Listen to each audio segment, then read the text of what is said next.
Viewers, I doctor SBK Lal welcome you all in my YouTube channel. मेरे YouTube channel में आपका बहुत बहुत स्वागत है। अगर आप इस चैनल पर नए हैं तो चैनल को लाइक शेयर और सब्सक्राइब करें ताकि विविध विषयों से संबंधित वीडियो जो मैं इस पर डालते रहता हूं आप तक आसानी से पहुंच सके। आज हम आपके लिए लेकर के आए हैं आपदा और उसका प्रबंधन। इसमें सबसे पहले हम जानते हैं कि आपदा क्या होता है। यह एक प्रकार की समस्या है जो अचानक घटित होता है। इसे रोकना बहुत कठिन है। कुछ आपदाओं को रोकना तो बिल्कुल ही हमारे बस में नहीं होता है, पर इसके प्रबंधन द्वारा जान माल की होने वाली क्षति को हम कम कर सकते हैं और बचा सकते हैं। अतः यह बहुत प्रासंगिक है कि हम इसके प्रबंधन, बचाव, इसके परिप्रेक्ष्य में राहत के उपाय पर विचार करें। आपदाएं तो समय समय पर आती रहती हैं। भारत में भूकंप की बात हो तो ढेर सारे व्यक्ति हताहत हो जाते हैं। जान माल, मकान, पशु संपत्ति इत्यादि की व्यापक क्षति होती है। पर अगर हम जापान से तुलना करें तो जापान में भारत के तुलना में बहुत ज़्यादा भूकंप आते रहता है, लेकिन वहाँ भूकंप से अति न्यून क्षति होती है। हमारे देश में भी मतलब एक जापान से प्रेरणा लेकर के कि कैसे वहाँ मैनेजमेंट किया जाता है भूकंप के परिप्रेक्ष्य में, तो एक सेंडाई फ्रेमवर्क को अपनाया है, जिसको जापान में 2015 में अपनाया गया था। इसका मुख्य उद्देश्य है जोखिम को कम करना।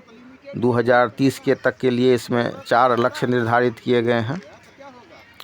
तो हर एक जो मतलब घटना है उसको हम आपदा नहीं कह सकते हैं। वो अचानक हो और उसकी विभीषिका, उससे जो नुकसान होने वाली जो क्षति है वो बहुत व्यापक हो, तो इस प्रकार की जो विध्वंसकारी घटना है उसको हम आपदा कहेंगे। और भारत में जो आपदा प्रबंधन अधिनियम है उसने भी इसकी परिभाषा दी है। अगर उसके परिभाषा की बात करें तो उसमें लिखा है कि disaster means a catastrophe, mishap, calamity और grave occurrence in any area arising from natural or man-made causes or by accident or negligence which result in substantial loss of life or human suffering or damage to and destruction of property or damage to or degradation of environment and is of such a nature or magnitude as to be beyond the coping capacity of the community of the affected area। अगर हम हिंदी में समझें तो हम इसको समझ सकते हैं कि आपदा का अर्थ किसी भी क्षेत्र में प्राकृतिक या मानव निर्मित कारणों से होने वाली घटना, विपत्ति या गंभीर घटना या दुर्घटना या लापरवाही से है, जिसके परिणामस्वरूप जीवन का पर्याप्त नुकसान होता है या मानव पीड़ा या क्षति और संपत्ति का विनाश या क्षति या पर्यावरण का क्षरण होता है, तथा वह घटना ऐसी प्रवृत्ति और परिणाम की हो जिससे उबर पाना प्रभावित क्षेत्र के समुदाय की क्षमता से परे हो। अब ये आपदा का वर्गीकरण अगर हम करें तो 2 तरह हम कह सकते हैं कि ये आपदा 2 प्रकार की होती है। एक है प्राकृतिक आपदा, इसमें भूगर्भिक, जलवायु, मौसमी, जैविक परिघटनाओं के परिणामस्वरूप उत्पन्न आपदाएं आती हैं, जैसे भूकंप, ज्वालामुखी, सुनामी, भूस्खलन, बादल फटना, बाढ़, सूखा, हिमस्खलन आदि। उसके बाद दूसरे कैटेगरी में आता है मानव जनित आपदा, जिसमें मानवीय, जिसको अगर परिभाषित करने की बात हो तो हम कह सकते हैं कि मानवीय अज्ञानता, असावधानियों और उपेक्षाओं के परिणामस्वरूप घटित आपदाओं को मानव जनित आपदा कहते हैं, जैसे रेल और रोड दुर्घटना, हानिकारक गैसों का रिसाव, प्रदूषण जनित आपदाएं, बम विस्फोट, युद्ध और संघर्ष, परमाणु जनित आपदाएं। तो इस हिसाब से हम इसको समझ सकते हैं। और आपदा प्रबंधन पर 1999 ईस्वी में एक उच्च स्तरीय कमेटी की गठित की गई थी, जो इसके प्रबंधन के लिए, आपदा के प्रबंधन के लिए काम करता है। ये समिति जो है बहुत उच्च अधिकार प्राप्त समिति है। ये जलवायु, जल संबंधी आपदा जैसे मतलब बाढ़, सूखा, बादल फटना इत्यादि, या भूगर्भिक घटना, भूकंप, भूस्खलन और या औद्योगिक नाभिकीय आपदा या दुर्घटना से संबंधित आपदाएं या जैविक आपदाएं, इस सब पर विचार करती हैं और सब इन घटनाओं को इसने चिन्हित किया है।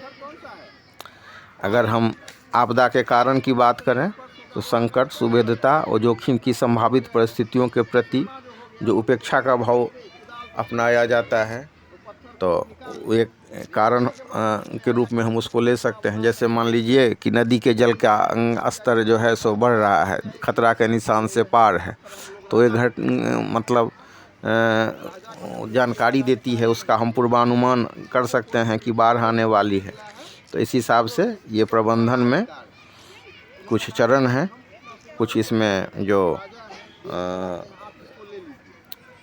कुछ इसमें पॉइंट हैं जिस पर ध्यान दे करके हम आसानी से इसका प्रबंधन कर सकते हैं। तो इसी प्रबंधन में सबसे पहले होता है कि चेतावनी और पूर्वानुमान। कुछ ऐसी घटनाएं हैं जिसका हम मौसम संबंधी पूर्वानुमान से चेतावनी दे सकते हैं।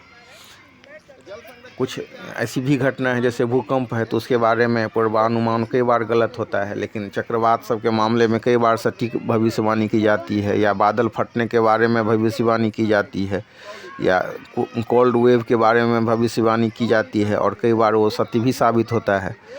तो ये प्रबंधन का जो अलग अलग चरण सब है, तो उसमें सबसे पहले होता है चेतावनी या पूर्वानुमान, उसके बाद होता है आपदा का पहचान, उसके बाद अगर मतलब आपदा हो जाए तो कैसे हम उसका पुनर्वास करेंगे, और जो क्षति हुई है तो कैसे पुनर्निर्माण करेंगे।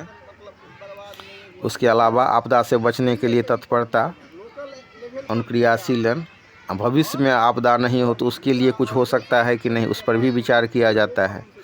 अब जब आपदा आ ही जाती है तो उसमें जो है लोक प्रशासन की बहुत महत्वपूर्ण भूमिका होती है।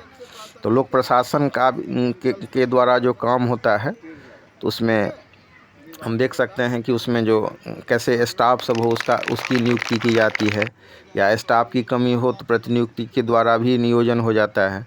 फिर कैसे वो कंट्रोल करेगा, फिर कैसे आपस में जो अलग अलग विंग है उसमें समन्वय कैसे होगा, कैसे पुनर्वास की व्यवस्था होगी, कैसे राहत एवं बचाव होगा, कैसे सामुदायिक एवं निजी सहयोग लिया जाएगा, वैकल्पिक व्यवस्था क्या हो सकता है, जोखिम का विश्लेषण। तो ये सारे चीज़ों का इसमें प्रबंधन में विचार किया जाता है। इसके अलावा हम देख सकते हैं कि इसकी भयावहता किस स्तर पर है, तो भयावहता के आधार पर जो परिस्थिति होती है उससे हम इसको 3 लेवल में विभाजित कर सकते हैं।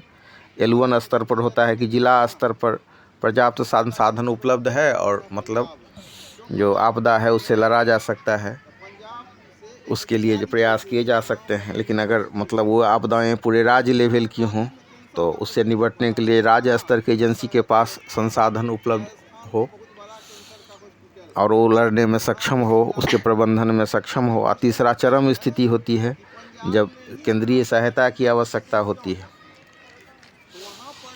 तो इस हिसाब से ये इसका प्रबंधन की बात हो गई। उसके अलावा भारत सरकार के द्वारा एक आपदा प्रबंधन अधिनियम 2005 भी बनाया गया है। इसमें प्राधिकरण, सलाहकार समिति, कार्यकारिणी समिति, उप समितियाँ ये इत्यादि का प्रावधान है। और इसी के तहत आपदा मोचन बल NDRF की भी स्थापना की गई है ताकि आपदा के समय में राहत और बचाव कार्य किया जा सके। आप इसको भारत सरकार ने कितने गंभीरता से लिया है अब इसका अनुमान लगा सकते हैं। जो प्राधिकरण के जो अध्यक्ष होते हैं वो प्रधानमंत्री होते हैं। तो इस हिसाब से हम इसको आपदा को समझ सकते हैं। और आपदा तब तक आपदा नहीं है जब तक कि उससे व्यापक विभीषिका नहीं हो, व्यापक तबाही नहीं हो। अब अलग अलग जो मतलब भूकंप है, तो भूकंप में तो पृथ्वी कंपन होगा, लेकिन अगर व्यापक क्षति हो तब उसको हम प्राकृतिक आपदा के रूप में लेंगे।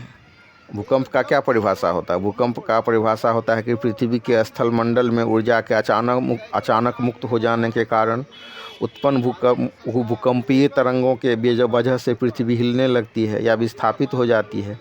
इसे ही हम भूकंप कहते हैं। भारत में अगर भारतीय परिप्रेक्ष्य में बात करें तो भारत में सबसे तेज़ भूकंप 1934 में आया था। भूकंप को रिएक्टर स्केल पर मापा जाता है। तो भूकंप विभीषिका के रूप में हो और उससे व्यापक जान माल की क्षति हो तो हम उसको आपदा के रूप में समझ सकते हैं। जैसे कच्छ का भूकंप आया था, व्यापक जान माल की क्षति हुई थी, बहुत सारे मकान गिर गए थे, बहुत सारे लोग मारे गए थे। तो इसी हिसाब से जो प्राकृतिक आपदा है उसमें हम सुनामी, बाढ़, सुखाड़, भूकंप या फिर मतलब कोल्ड वेव, चक्रवात, ये सब को ले सकते हैं। अब हम थोड़ी सी चर्चा सुनामी पर कर लेते हैं कि समुद्र के तल पर जब भूकंप उत्पन्न होता है और भूकंप से जोरदार जो तरंग उत्पन्न होती है, 700 किलोमीटर प्रति घंटा के रफ्तार से भी ज़्यादा इसका मतलब चाल हो सकता है। तो ये समुद्र के भूकंपीय तरंग के कारण जो ये तरंग जो उत्पन्न होती है, उसके तरंग के कारण पानी इतना तेज वेग से चलती है तट की ओर कि कई मीटर की ऊंचाई तक उछल जाती है और तटीय क्षेत्र में जब व्यापक तबाही मचाती है तो वो सुनामी उसको हम कहते हैं। भारत की बात करें तो भारत में सबसे तेज़ सुनामी 26 दिसंबर 2004 को आई थी। इसी हिसाब से अगर हम बाढ़ की बात करें तो जब किसी नदी का जल स्तर औसत प्रवाह से ऊपर उठकर आसपास के क्षेत्रों में फैल जाता है तो उस परिस्थिति को ही बाढ़ कहते हैं। और बाढ़ से जब व्यापक क्षति होती है, लोग मारे जाएं, लोगों का घर तबाह हो जाए, बहुत नुकसान हो, तो विभीषिका को हम आपदा के रूप में लेते हैं। इसी हिसाब से सुखाड़ के बारे में भी कह सकते हैं कि जब अगर परिभाषा की बात करें तो जब वार्षिक वर्षा की औसत मात्रा 25% से अधिक की कमी हो जाए तो यही परिस्थिति सुखाड़ की होती है। भारत में सबसे ज़्यादा सुखाड़ 1966 में आया था। तो इस हिसाब से जो प्राकृतिक आपदा है इसको हम समझ सकते हैं। अगर जंगल में लगी आग है तो प्राकृतिक आपदा के अंतर्गत मतलब आता है। और अगर मतलब ट्रेन में आग हो या मतलब घर में आग हो या शॉर्ट सर्किट से आग हो या मतलब गैस सिलेंडर से फैलने वाली आग हो तो मानव जनित दुर्घटना के अंतर्गत ये आता है। तो सबसे पहले उसको पहचान करना है कि कौन सी आपदा है। पहचान करने के बाद क्या करना है तो उसका प्रबंधन करना है। आप प्रबंधन में क्या करते हैं? प्रबंधन के माध्यम से किसी भी आपदा से निपटने के लिए सबसे पहले की स्थिति में जीवन को सुचारू रूप से चलाने के लिए अथवा जान माल के क्षति के भरपाई के लिए हम प्रयास करते हैं। तो इसमें सबसे पहले क्या करते हैं तो क्षति को कम करते हैं, नियंत्रण करते हैं स्थिति पर, आपदा के प्रभाव को कम करने की कोशिश की जाती है, संसाधन की रक्षा और जान माल के क्षति को कम करने की कोशिश की जाती है, आपदा से होने वाले मृत्यु को कम करने की कोशिश की जाती है, लोगों को इसके प्रति जागरूक किया जाता है। फिर अगर घटना घट ही गई है तो राहत सामग्री पहुंचाने की बात होती है। अब मतलब अब अभी आप देख रहे हैं कि स्कूल सब में जो सुरक्षित शनिवार का सप्ताह मनाया जाता है, जिसमें इस माध्यम से बच्चों को बताया जा रहा है कि भूकंप आने पर क्या करना चाहिए, कैसे सुरक्षित कोना पकड़ना चाहिए, कैसे बिजली का खंभा या पेड़ के निकट नहीं जाना चाहिए। तो इसके माध्यम से अलग अलग जो आपदाएं हैं उसके प्रति लोगों को जागरूक किया जाता है। तो इन सारे बातों का अगर हम ध्यान रखें तो हम इसका बेहतर प्रबंधन कर सकते हैं और फिर इसका प्रबंधन करके साथ हम बचाव भी कर सकते हैं। और बचाव हम जानते हैं prevention is better than cure. तो कुछ ऐसा चीज़ है जिसका हम प्रिवेंशन नहीं कर सकते हैं, लेकिन हमको अगर प्रबंधन पर हम ध्यान दें तो हम इससे व्यापक रूप से जो इसका बचाव हो सकता है। तो इसमें हम इसके कारण, इसका जो ये संकट है, इन सारे तथ्यों पर विचार करें और जागरूक हों ताकि भविष्य में हम इससे सुरक्षित हों, अपने जान माल को बचाएं। बहुत बहुत धन्यवाद।